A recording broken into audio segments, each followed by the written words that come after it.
فيلم سيسو هو فيلم فنلندي من إنتاج سنة 2022، واتعرض في دور العرض الفنلندية في يناير 2023، وفي الدور العرض الأمريكية في إبريل 2023، وبقى متاح أونلاين في المواقع الإلكترونية لينا أو عن طريق خدمات أون ديماند في مايو 2023.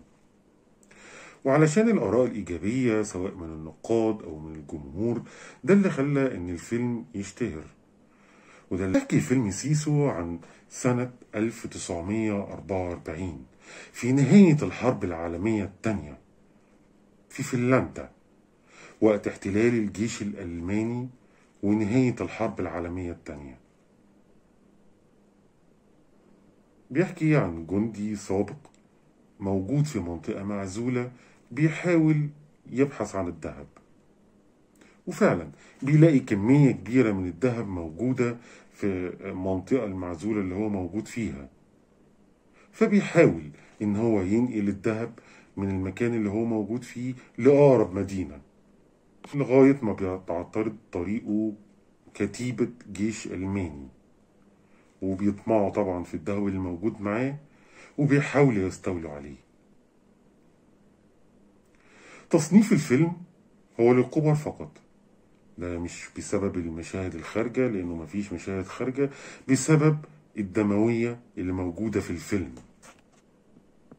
لو انت بتحب أفلام نوعية أفلام أكشن من بطل واحد يقدر البطل ده يتغلب على كتيبة جيش بحالها أو أفراد عصابة كاملة، فانت هتستمتع بفيلم سيسو. أحلى حاجة في أكشن الفيلم إنه غير متوقع، وتقدر تربطه بفيلم جون ويك لأنه متشابه في نوع الأكشن، من حيث طريقة التنفيذ، من حيث إن في أحداث كتيرة تقدر تقول عليها غير منطقية في أحداث الفيلم، ويغلب عليه شوية المبالغة. بس ده مش معناه إن أنت مش هتستمتع، بالعكس. يعني لو نفتكر لما بنتفرج على جون ويك احنا بنشوف فيه مبالغات كتير، بس نبقى مستمتعين بالأكشن الموجود في الفيلم.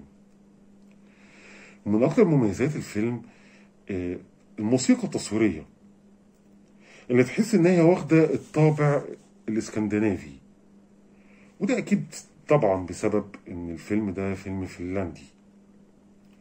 بس الموسيقى التصويرية تحسها مهيبة وقريبة من مسلسل فايكنج، وبتزود لحظات الترقب والقلق في الفيلم.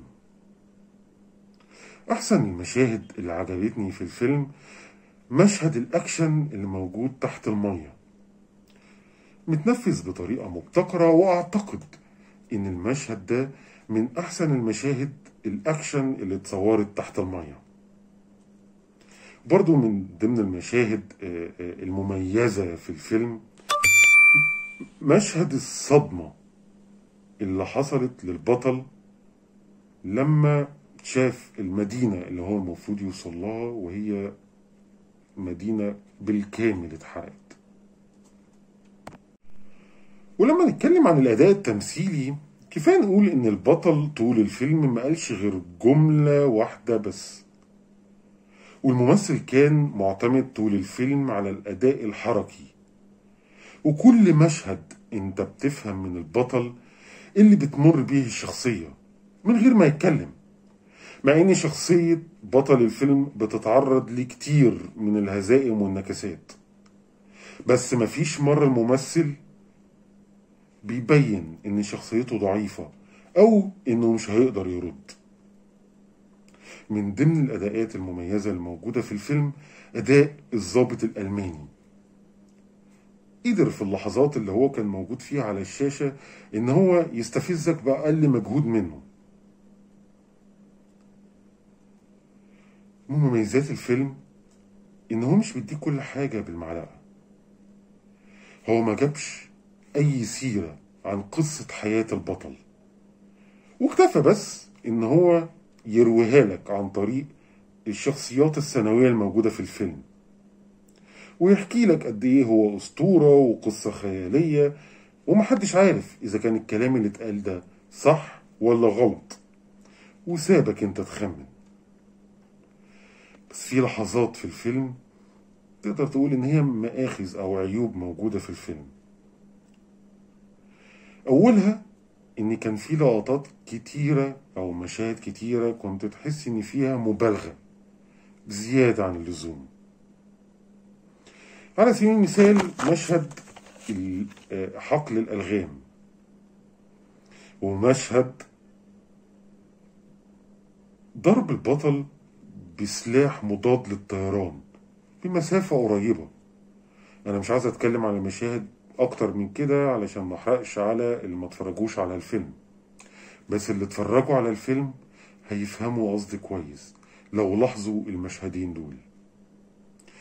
ومن ضمن المآخذ الموجودة على الفيلم هي فكرة إن كل يعني أبطال أو ممثلين موجودين في الفيلم بيتكلموا باللغة الإنجليزية، حتى الألمان. وده بيخلينا نفتكر حاجة دراما أو السينما المصرية لما كانت بتمثل النوع ده من الأفلام أو الدراما.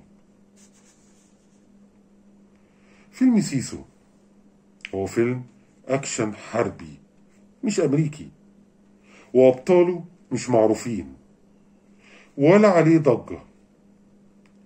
يعني لو شفت إعلانه ممكن ما تتفرجش عليه، بس لو أخدت المخاطرة واتفرجت هتستمتع بيه.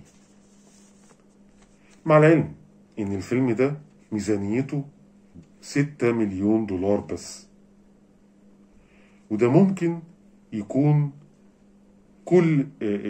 يعني ممكن يكون نفس كمقارنة بأفلام مارفل، ممكن يكون ال6 مليون دول بيتصرفوا في الجرافيك بس في أفلام مارفل. مع إن فيلم سيسو بميزانية قليلة، فيلم مش من إنتاجات هوليوود أو مارفل، بس قدر يخليني مستمتع بالفيلم أكتر بكتير من أفلام هوليوود. بتكلم في فئة الأكشن أكتر بكتير من أفلام هوليوود وأفلام مارفل في خلال الفترة الأخيرة. وبالنسبة للتقييم فتقييمي للفيلم هو 7/10، وأتمنى إن انتوا تتفرجوا على الفيلم وتستمتعوا بيه.